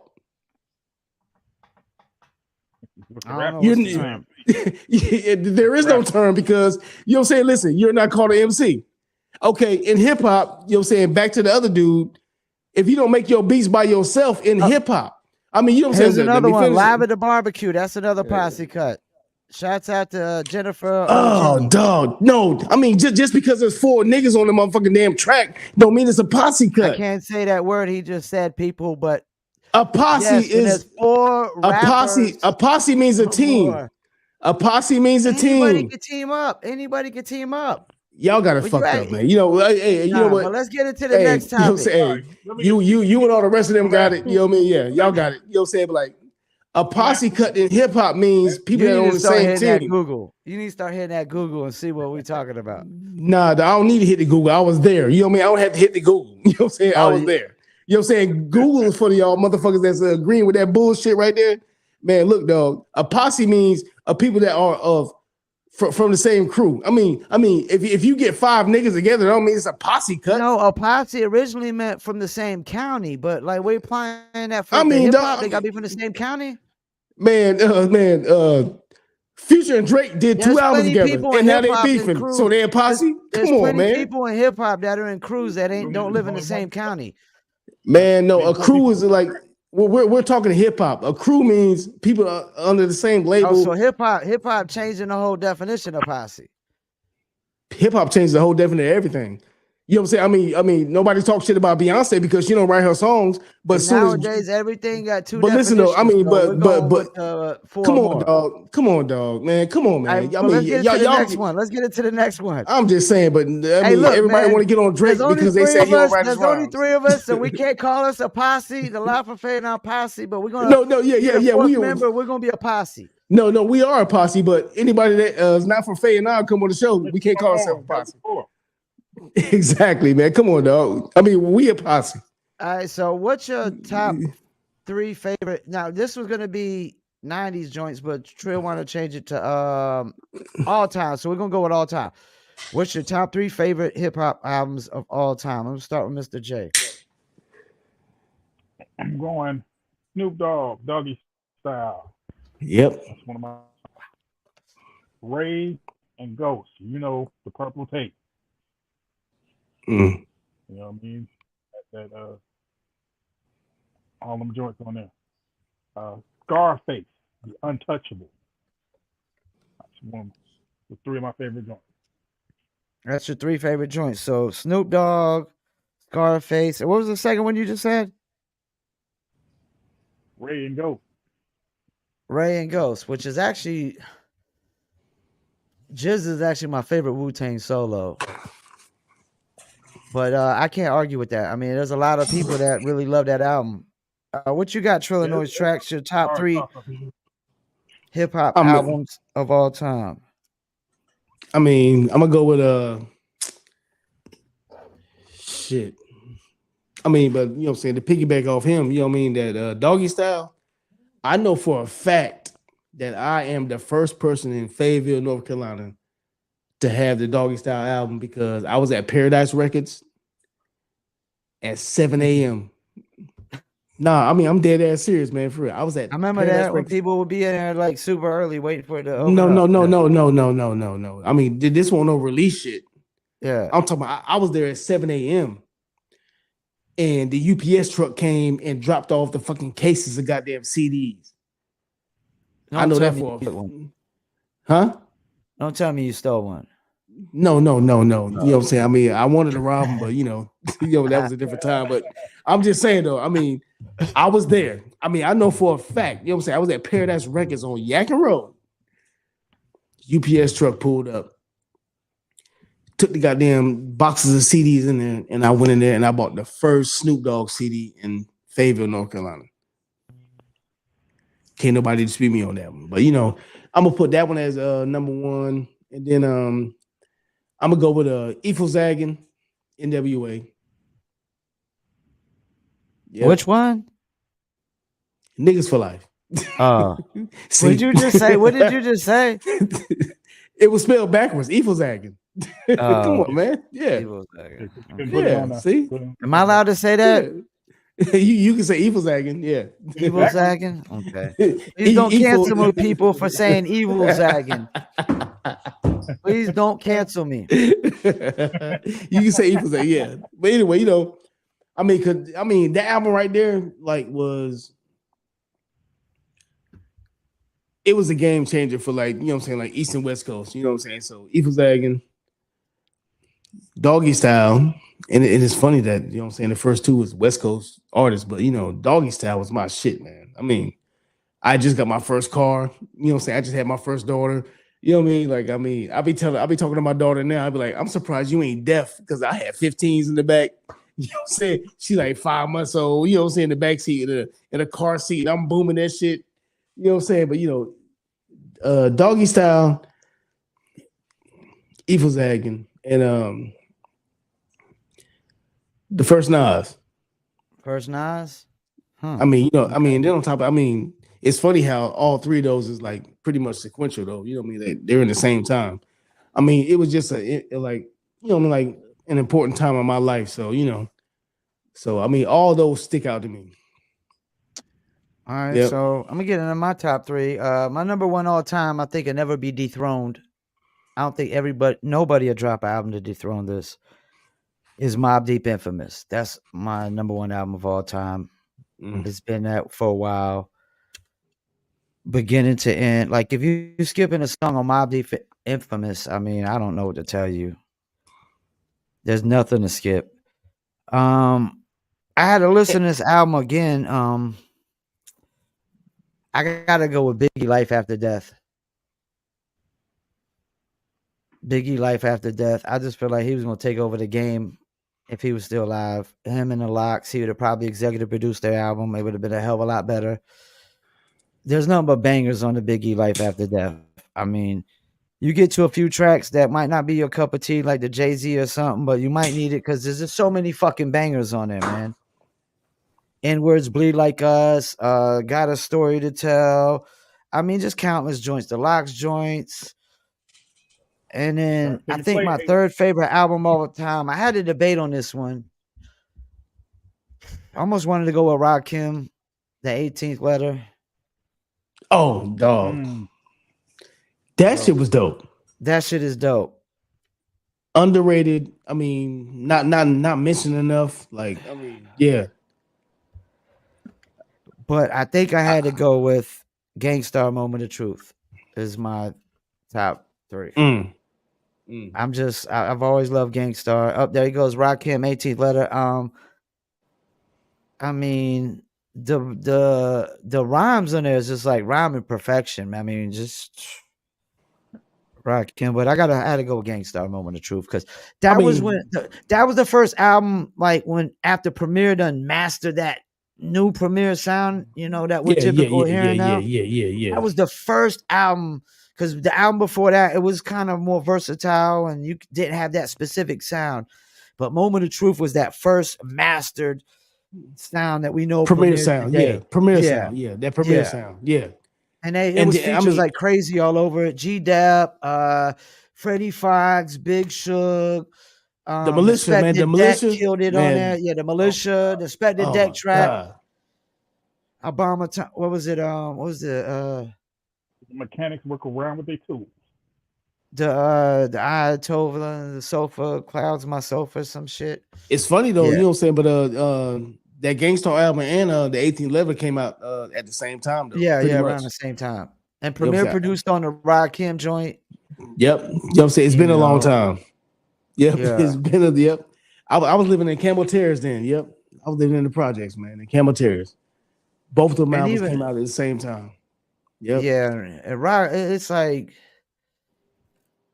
there might have been maybe one song that wasn't just my total cup of tea with a Rakim. I think there was like one song in there I didn't really like the beat too much, but you can never deny Rakim's rhymes whatsoever.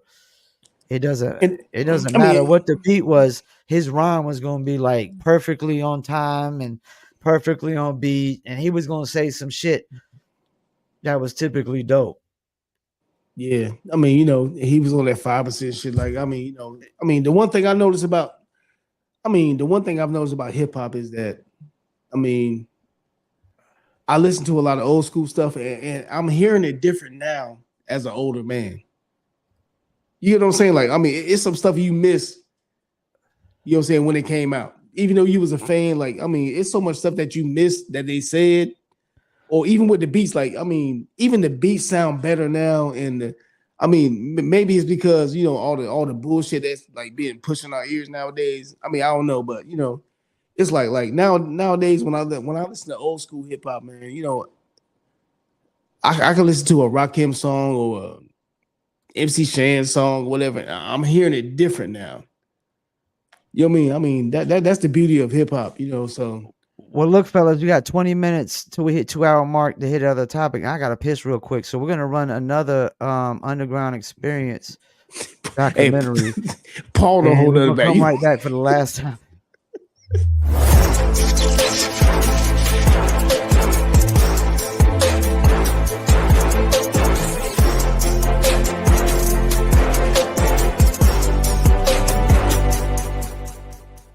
It's gone from it being kind of gate-kept to being kind of closed off to now it's wide open. You know what I mean? Like from city to city, even state to state, it's wide open. The artists can really control their own destiny now.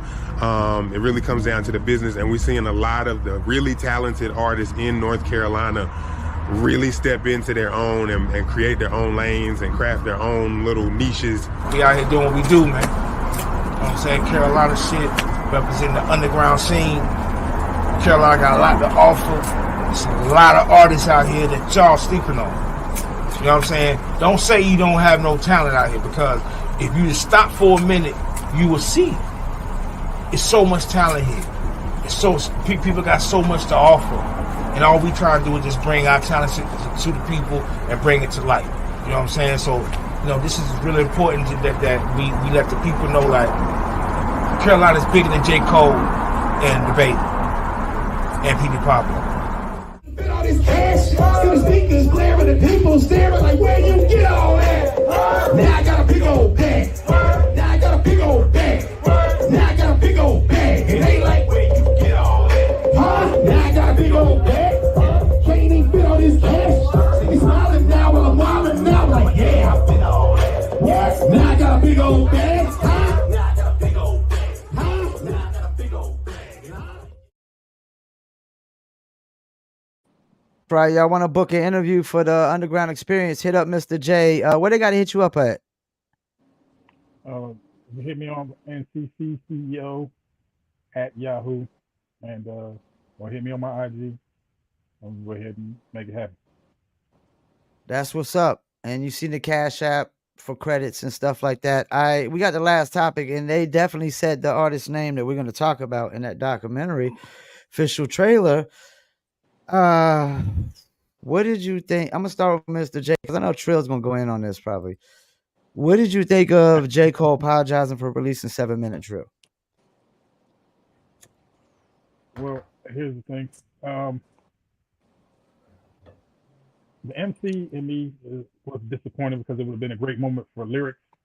You know, it would have been focused, would have been on the lyrics, not on a whole bunch of other stuff. But the grown man in me understands when somebody says something doesn't fit well with them. You know, we are in a kind of a moment of extremism. Like, there's no room for nuance. It's either all right or all wrong. And reality is, it doesn't matter. You know, if you feel something doesn't sit right with you, you should be able to roll with that. It doesn't make any sense. Kind of put different things in motion. So just because someone does the adult thing and back away doesn't make it weak. It doesn't make all their music trash. It doesn't make somebody else's music better than that or better than them. So they should be able to do it like do what they feel. And here I found a list of from Base 101 of some rappers who actually apologized for this. Since people were like, well, ain't nobody ever apologized for it. Jay-Z to Nas. Okay. Gucci Man to T.I.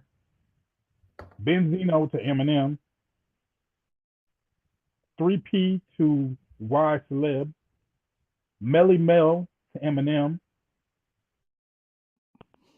Kanye, of course, he apologized to George Bush, whatever. J. Cole, of course, just Kendrick Lamar. Soulja Boy, apparently he said something about the U.S. military. He had to apologize. And the baby to the whole LGBTQI community. I'm so mad at him for that. Yep. Hey, no. I mean, they cut him off. You remember that one episode? They cut you off. I'm so mad at him for that. But, all right, so Eminem, I mean, Trill, what you got for me over there? I mean, I'm not mad at him doing that at all. Period. Like, I mean, come on, dog. I mean, like he said, you know what I mean? Like, you know what I'm saying? It affected his peace. I mean, fuck what y'all say, fuck what the fans say, or the hip hop community, or whatever, blah, blah, blah. And then on top of that, I mean, what makes me more mad is, you know what I'm saying? I'm hearing all these damn Fayetteville niggas talking all that shit. Like, you know what I mean? None of y'all would talk shit about nobody that's talking shit about y'all. You know what I mean? I mean, you won't even put a track out against niggas that's dissing y'all that we're seeing on Facebook and Instagram. You know what I mean? It's local, but still, we're seeing that shit, but y'all won't say nothing about that. And then on top of that, like, I mean, y'all talking shit like y'all can hold a damn candle to J. Cole.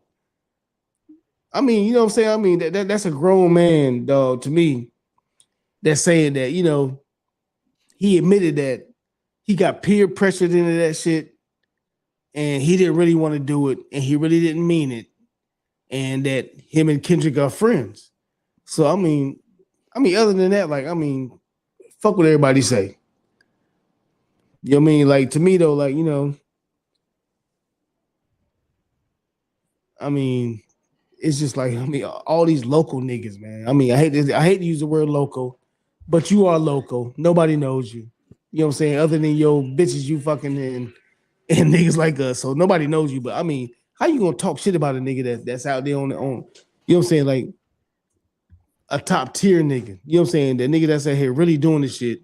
And you want to talk shit about him apologizing to another top tier nigga when, you know what I'm saying, y'all niggas won't even goddamn, y'all ain't got the balls to goddamn talk shit about a nigga in Fayetteville that live 2 streets down from you talking shit about you that rap too. I mean, to me, I mean, for one, I mean, this is hip hop. And then on top of that, like, I mean, if you watch our podcast, none of us agree on shit all the time. So, I mean, it is a personal, I mean, it's a personal thing. Yeah.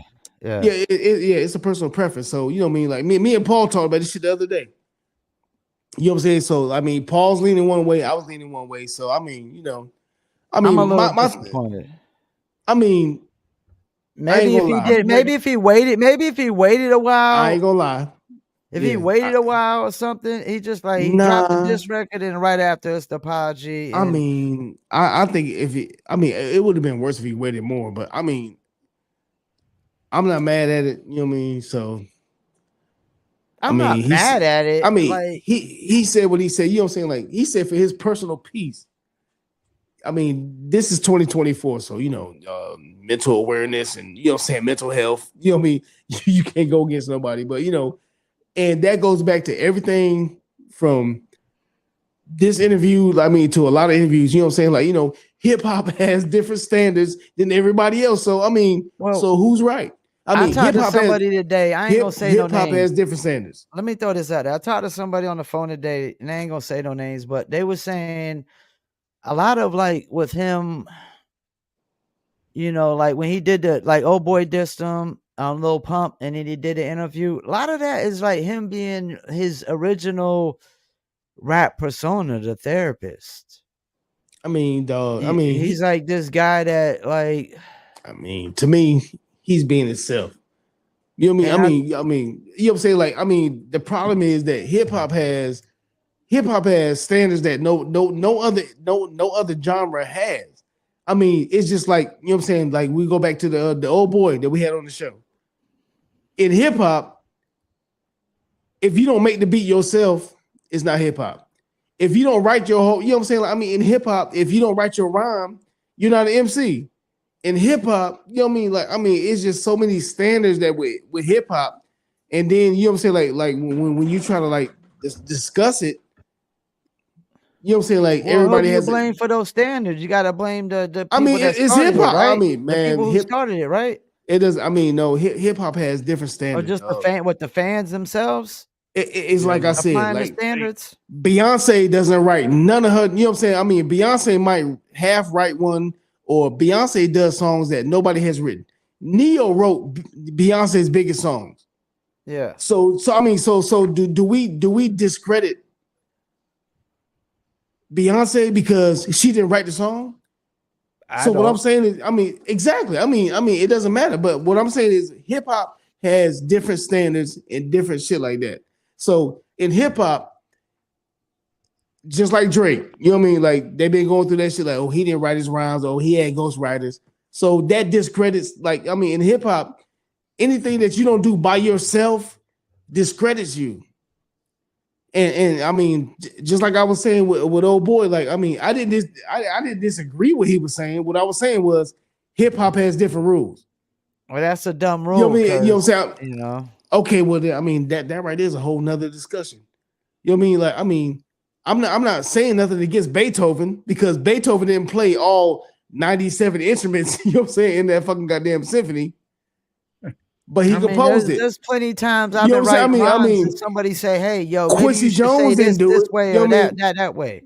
But what I'm saying is, hip hop has a different set of rules. So, are we going to stick to those rules, or are we going to goddamn? I mean, you know, I mean, I do hip hop. How's the rules applying to this? I mean, I'm just saying, like, I mean, I mean, to me, the rules apply as. He's a grown man. He said that it didn't sit right in his spirit to do that type of shit. There's a lot of people that's not going to want to hear that. Your fans, just, you know, hip hop in general. Because, I mean, you know how hip hop is with these. I mean, I don't call it a beef. It's more of a battle to me than a beef. But see, you can't fault him for not thinking that it's a battle. I mean, you know, like people wanted it to be a beef. Okay, the public and the fans and the consumers wanted it to be a beef, right? But you can't fault him for not looking at it like that. And to me, you know what I mean? Like, I mean, if it don't fit right in his spirit, I mean, it just don't fit right in his spirit. I mean, you can't fault him for that. I mean, that don't make him less of an MC or a whack MC or whatever, nothing like that. I mean, I will say it's gonna put a stain on people saying, like, you know, where his place at is like if he's number 1 or number 2 or number 3 right now, you know what I'm saying? when they talk about the big three and stuff like that. Hey, well, there's people who do care. There's people who do care about those conversations. Okay. Just like the Jordan versus LeBron conversation that is super heavy. I mean, fuck that. I mean, I just brought up Big Sean earlier, right? You know what I'm saying? So yeah, but it doesn't matter. I mean, you could debate them in the top three, but okay, that's for another podcast. Though, I mean, just listen though. You know what I'm saying? Like, okay, it's only 3 people on here right now, and we all got 3 different opinions. You got billions of people out there, so I mean, that's all I'm saying, man. Like, you know, I don't see it that way. And there's probably millions of people that feel some kind of way about it one way, and millions might feel some kind of way about it the other way. The people that matter is his fans. You know what I'm saying? I bet you it'd be a Dreamville Fest. I guarantee some of his fans feel some kind of way about him apologizing. Okay, well, I'll put it like this. Next year, when Dreamville Fest come up, that right there show us, you know what I'm saying, how everybody feel. How about that? Man, you know what I'm saying? Like the people that matter, you know what I'm saying, it'll show us next year. Next year when he do the Dreamville Fest, it'll show us what matters and you know what I'm saying, like, and who cares. Yeah. Because I guarantee you next year he gonna have whatever artist he want to bring up and they're gonna show up. He got 50 Cent this year. Come on, man. 50 Cent. 50 Cent didn't show up though. He didn't show up. Okay, well, I mean, I don't know about that, but it was still supposed to replace Chris Brown, but he didn't end up showing up for some reason. I don't know what it was. Okay, but there is going to be fans that feel some kind of way about it. And just like the Fayetteville Cats, like at first they was all like, yeah, light work like it's PWC. Everybody posting it, right? You see it, right?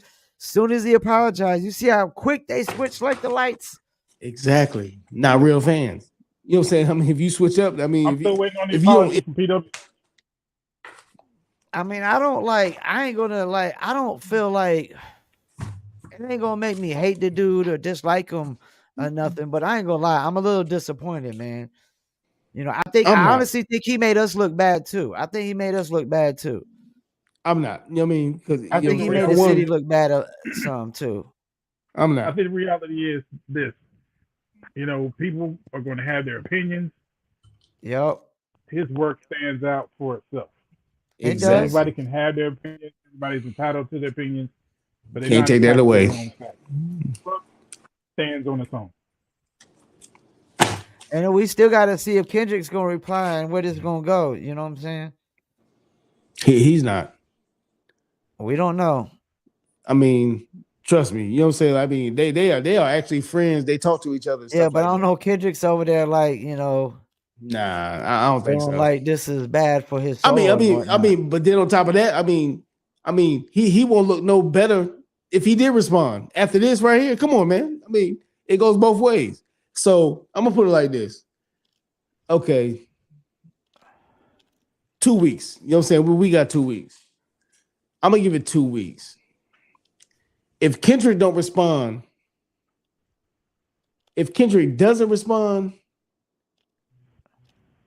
he can't look no worse than J. You know what I'm saying? I mean, look, J. Cole responded and, you know what I'm saying, gave his reason behind, you know what I'm saying, for wanting to have a take back.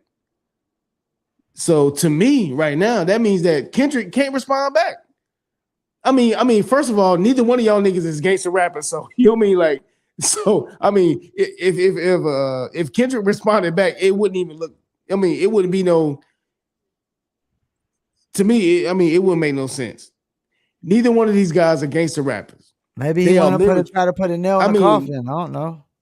I mean, dog. I mean, to be honest, I think, you know what I'm saying, he played himself by even jumping out there with fucking Future and goddamn Metro Boomin. Come on, Future. Yeah, I wish he wouldn't have did it on that track. Exactly. Nobody's talking about. He wouldn't have did on that track. Nobody is talking about that part right there, though. I mean, you look lame for coming out there jumping on. You know what I'm saying? Like trying to talk shit about some top tier MCs with Future and fucking Metro Boomin. Come on, dog. But I think Kendrick might have done that before. Nobody talks about. Before. And he's big for doing tracks for Feature. Nobody talks about that though. Nobody talks about that though. I mean, you know what I'm saying? Like they should be calling them niggas lame. Like, I mean, you know what I'm saying? Y'all niggas is lame. Y'all didn't. You know what I'm saying? Like y'all had a beef with a nigga, but y'all want to use another nigga You know what I'm saying? Like to put y'all beef out there. So to me, Future, I mean, they lame. I mean, I stand on that one right there. I mean, they lame, dog. You know what I mean? For real. And then on top of that, I mean, to me, Kendrick is lame for using them, you know what I'm saying? Like coming out. I mean, you don't even drop music like that. But you gonna come out here with Future and fucking goddamn Metro Boomin and this, you know what I'm saying, the other niggas that are supposedly the big three. Well, we about to wrap it up though here, man. We about to hit the 2-hour mark, man. I know Mr. J probably got some things to do. You probably got some things to do. Nobody get something to eat. Everybody that tuned in. Yeah. And we're gonna download it right afterwards and run a rerun as well, because we run the reruns, at least one rerun a day, every day of the week, 7 days a week. And check us out tomorrow, 5 p.m. We do the live music reviews. Mr. J, anytime you available on a Saturday to come on for music reviews, let us know. All right, definitely will. Any shout outs y'all want to do before we go? Yeah, shout out to Black Watch. We didn't get to get his piece in, but we rescheduling, so we're gonna try to make that happen. Black Watch, my boy. OLP GSO for having me on the show. You know what I mean? Talking about the documentary, talking about my album One Heartbeat Away, and talking about right here live at Fayettenam. Shout out to TIHHM.com. They are focusing on my joint with Mickey Facts, who we're going to have on soon. Okay. Called The Truth. They're, featuring that on their website right now. So go check that out. And Who's Next Music Show. I'm going to be on there soon, talking about everything. It's a show out of Dallas, Texas.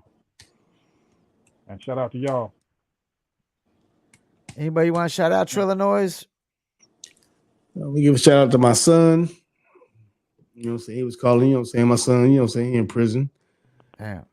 You know, I want to shout out my son. You know what I mean? I want to shout out everybody that watches the show. I want to shout out y'all guys. You know what I mean? Especially you, Paul. You know what I mean, man? Does a lot, you know what I'm saying, behind the scenes, man, that a lot of people don't know. So, Appreciate you know what I mean? I mean, I fuck with Paul. I ride with Paul. Anybody got a problem with that? Kiss my ass. But anyway, other than that, nothing. You know what I'm saying? I'm trying to find something to eat right now. You know what I'm saying? Well, we hit them with a 2-hour segment tonight. I want to say shout out to y'all. Shout out to everybody tuning in on Twitter and all the other accounts, YouTube. Everybody that commented. Who we had? We had Jennifer O. Jenny. Thank you for tuning in. Edmund Wachter.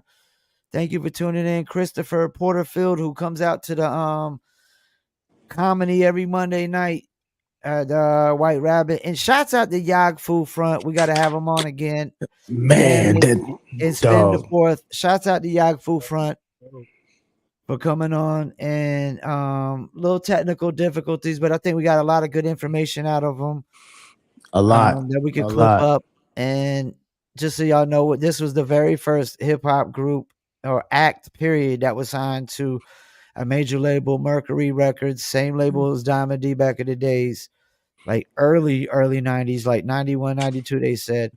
And the album dropped like 93, 94. And they got 2 albums as well. Go check them out. YAGGFU Front. Also, and just so y'all know, YAGGFU Front stands for you are gonna get fucked up if you front. So if y'all motherfuckers keep fronting on Fayettenam, we gonna YAGGFU Front your asses. You gonna get fucked up if you front. If you keep fronting on Live from Fayettenam, man. Once again, thank you for tuning in, and we out till tomorrow at 5 p.m. and then next Friday at 7 p.m. Check us out. Peace. Beats by Trill, straight Killerville, dog.